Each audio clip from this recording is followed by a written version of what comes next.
नमस्कार विद्यार्थी मित्रांनो. या व्हिडिओमध्ये आपण बघणार आहोत की तलाठी परीक्षेच्या मार्क्सचं नॉर्मलायझेशन कोणत्या पद्धतीने केलं जातं.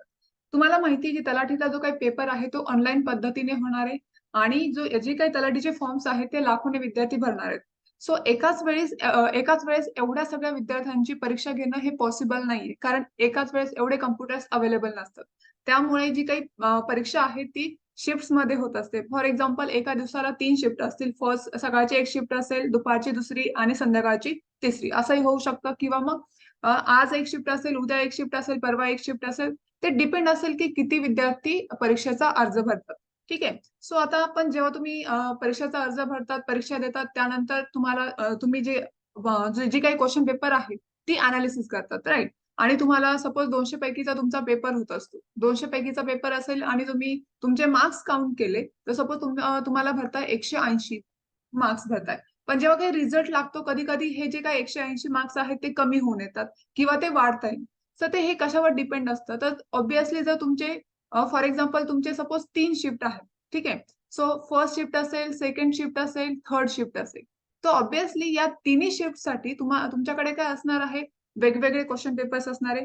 दॅट मीन्स फर्स्ट शिफ्टसाठी वेगळी क्वेश्चन पेपर असणार आहे, सेकंड शिफ्टसाठी वेगळी क्वेश्चन पेपर असणार आहे आणि थर्ड शिफ्टसाठी सुद्धा वेगळी क्वेश्चन पेपर असणार आहे. तर ह्या वेगवेगळ्या क्वेश्चन पेपर असणार आहेत, तर साहजिकच आहे की सगळ्या क्वेश्चन पेपरची हार्ड लेवल सेम नसणार आहे.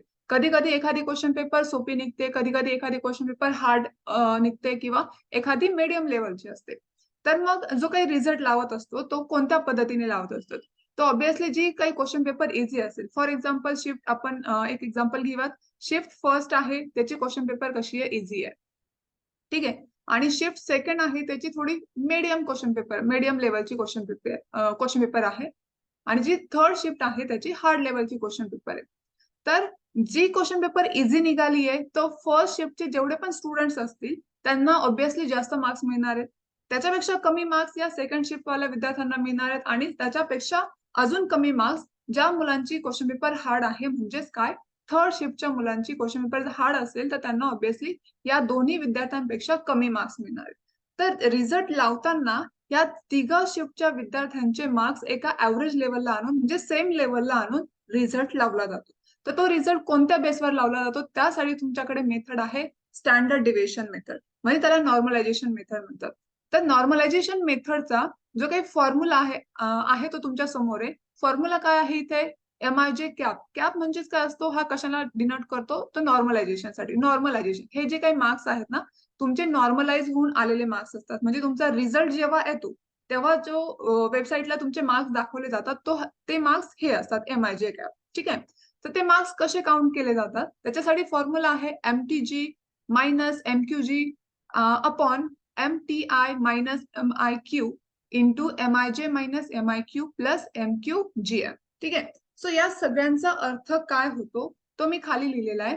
सो आता इथे एमटीजी याचा अर्थ काय होतो?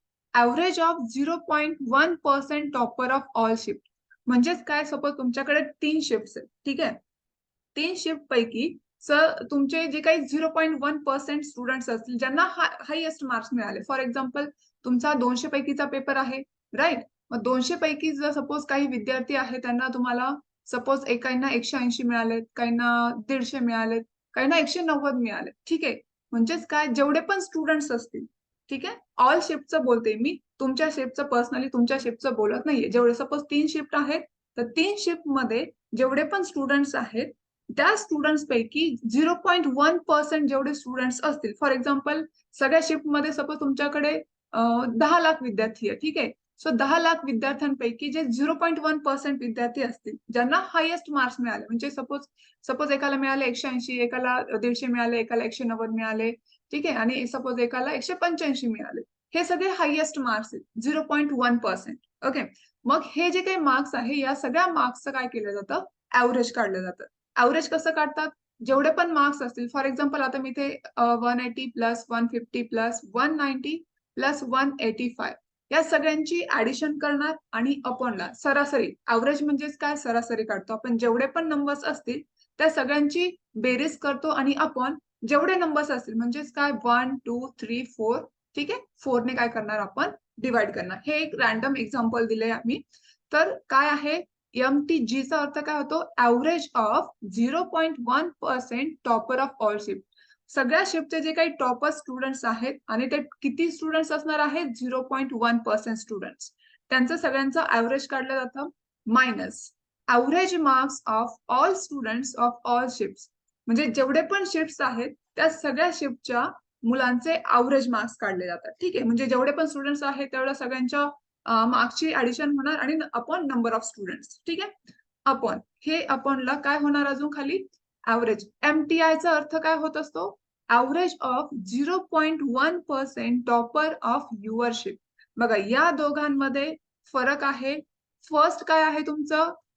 Average of 0.1% topper of all shift. हे सगळ्या शिफ्टचं आहे आणि हे फक्त तुम्ही ज्या शिफ्ट मध्ये पेपर देताय त्या शिफ्टचं, कारण तुम्ही काय करताय? तुमचे मार्क्स कॅल्क्युलेट करताय इथे. ठीक आहे, सो तुमच्या शिफ्ट मध्ये जेवढे पण विद्यार्थी असतील त्या विद्यार्थ्यांपैकी 0.1% जेवढे विद्यार्थी असतील त्यांचे मार्क्स, हायएस्ट मार्क्स काउंट केले जातात, त्यांचं ऍव्हरेज काढलं जातं. नंतर MIQ चा अर्थ काय होतो? Average marks of all student of your shift. म्हणजे तुमच्या शिफ्ट मध्ये जेवढे काही मुलं आहेत, ठीक आहे, त्या सगळ्या मुलांच्या मार्क्सचे ऍव्हरेज काढलं जाईल आणि ते इथे लिहिलं जाईल. इंटू म्हणजे गुणिले तुमचे MIJ म्हणजेच काय बघा, इथे MIJ कॅप आहे आणि इथे फक्त MIJ. मग MIJ म्हणजेच काय? तुम्हाला जेवढे ऍक्च्युअल मार्क्स मिळाले, काय मिळालंय तुम्हाला? जेवढे ऍक्च्युअल मार्क्स मिळाले. फॉर एक्झाम्पल तुम्हाला सपोज 200 पैकी मिळाले आहे 140, तर हे 140 आपण इथे लिहिणार. ठीक आहे, म्हणजे ऍक्च्युअल मार्क्स. इथे कॅप दिलेला नाहीये. हा जो कॅप आहे तो नॉर्मलाइज होऊन तुमचे मार्क्स येतात आणि हे जे आहे ते तुमचे ऍक्च्युअल मार्क्स असतात. Minus MIQ. MIQ म्हणजे जो मी इथे लिहिला तोच. काय? Average marks of all of your shift. ठीक आहे, आणि नंतर प्लस MQGM. MQGM चा पण अर्थ हाच होत असतो. काय? Average marks of all shift. हा average marks of your shift आहे आणि हा average marks of all shift आहे. या पद्धतीने तुमचे मार्क्स काउंट केले जातात. आता आपण काय करूयात? एक एक्झाम्पल घेऊयात. ठीक आहे, सपोज तुम्हाला ऍक्च्युअल मार्क्स मिळालेले आहेत 140. जेव्हा तुम्ही पेपर दिला आणि पेपरचं अनालिसिस करून तुम्ही तुमचे मार्क्स काढले की तुम्हाला किती किती क्वेश्चन्स तुमचे बरोबर आले. सपोज 200 पैकी तुम्हाला 140 क्वेश्चन्स बरोबर आले. ठीक आहे, म्हणजे तुम्हाला 140 मार्क्स मिळत आहे. तर हे नॉर्मलाइज होऊन किती मार्क्स होऊ शकतात तुमचे? मग हे डिपेंड असतं, जर तुम्ही इझी शिफ्ट मध्ये पेपर दिलाय की हार्ड शिफ्ट मध्ये दिलाय की मीडियम शिफ्ट मध्ये दिलाय. सो आपण एक एक्झाम्पल घेऊया. सपोज तुमचे ऍक्च्युअल मार्क्स आहेत 140. ठीक आहे, आणि आता फॉर्म्युल्यामध्ये आपण टाकूयात. फर्स्ट फॉर्म्युला काय होता तुम्हाला इथे? काय होतं? Average of 0.1% topper of all shift. म्हणजे सगळ्या शिफ्ट मधून जे काही 0.1% टॉपर्स आहेत त्यांच्या मार्क्सचं जे काही ऍव्हरेज आहे ते सपोज आपण कन्सिडर करूयात 180. ऑब्विसली ते जास्त असणार आहे कारण सगळ्या शिफ्टचे जे टॉपर्स आहेत. ठीक आहे, मायनस अजून इथे काय आहे फॉर्म्युल्यामध्ये? Average marks of all students of all shift. म्हणजे काही जेवढ्या पण शिफ्ट आहेत, सपोज तुमच्या 3 शिफ्ट आहेत, 3 शिफ्ट मध्ये जेवढे पण विद्यार्थी असतील त्या सगळ्या विद्यार्थ्यांचे ऍव्हरेज मार्क्स काढले जातील.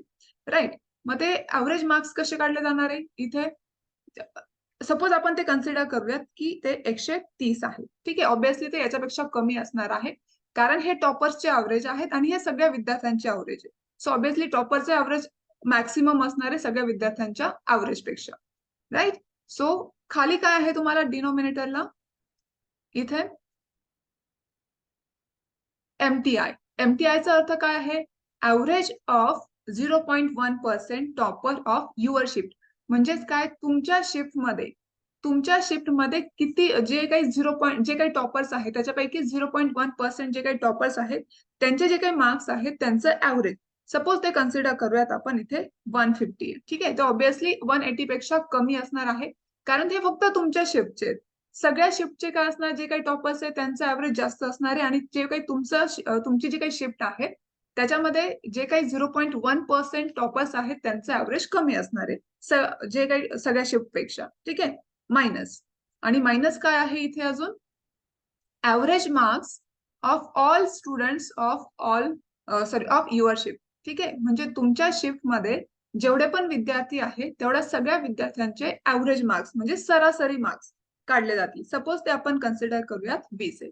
हे तुमचे सगळ्या शिफ्टचे ऍव्हरेज मार्क्स आहेत. म्हणजे जेवढे पण सपोज 3 शिफ्ट आहे तर 3 शिफ्ट मधल्या सगळ्या विद्यार्थ्यांचे सरासरी मार्क्स हे आहेत आणि हे फक्त तुमच्या शिफ्ट मधल्या विद्यार्थ्यांचे सरासरी मार्क्स आहेत. ओके, आय थिंक एवढं तुम्हाला कळालं असेल.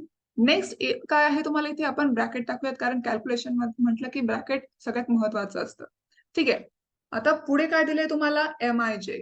MIJ म्हणजेच काय, तुमचे ऍक्च्युअल मार्क्स. आपण कन्सिडर करूयात की तुम्हाला मार्क्स मिळालेले आहेत 140 आणि मायनस काय दिलेलं आहे, minus average marks of your shift. मी इथेच लिहिलं होतं काय, average marks of your shift, म्हणजे इथे सेम असतात ते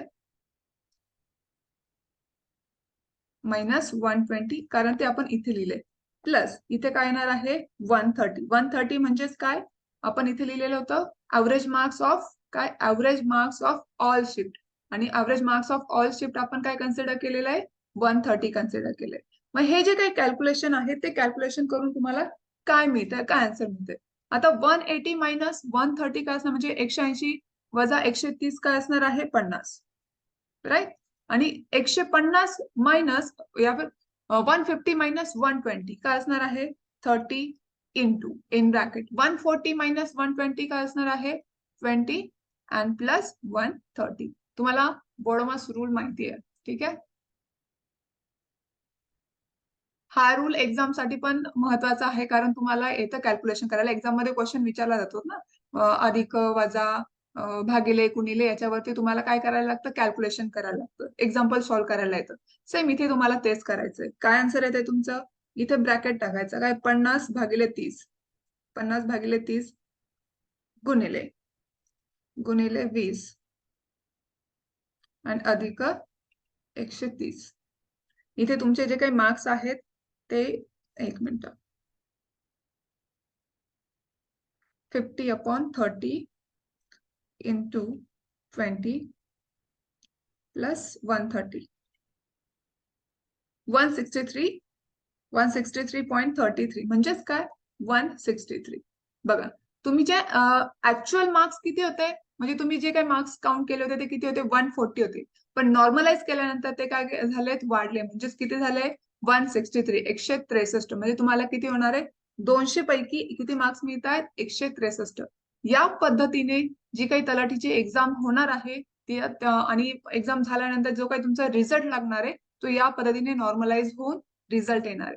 ठीक आहे. सो तुम्हा सगळ्यांना तलाठीच्या पेपरसाठी माझ्याकडनं हार्दिक शुभेच्छा. व्यवस्थित अभ्यास करा आणि पेपर द्या. Thank you so much.